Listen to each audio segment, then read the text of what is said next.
Hi, good morning everyone. St. Paul's writing to Philemon in our first reading today, and one of the things that he says there is that we must become humble so that we can be exalted. That almost seems to be a contradiction. How can we strive to be exalted if we are humble? But you see, that's missing the point.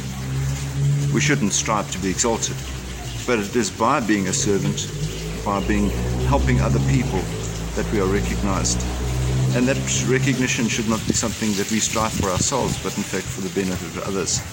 I've often tongue-in-cheek sort of said to people, one of the qualities that I'm most proud about is my humility. Of course, I don't think either of those are actually applicable.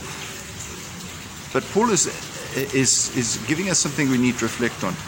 There's a difference between humility and weakness. And we mustn't see that humility is a weakness. And people say, well, by being humble, you're actually putting yourself lower than other people, which means that's a weakness. That's not true. Because Jesus, in fact, was one of the greatest servants. In fact, he taught us about servant leadership. And service is different from being a servant. Well, say, how is that possible? Well, in fact, you can be somebody who's great and still serve other people. I think sometimes our politicians should remember that in fact they can get recognition by being servants of the people. That serving them is in fact their goal. Many businesses have been greatly successful by ensuring that they look after their workers and they look after the people. They serve the people who work for them, if that makes any sense.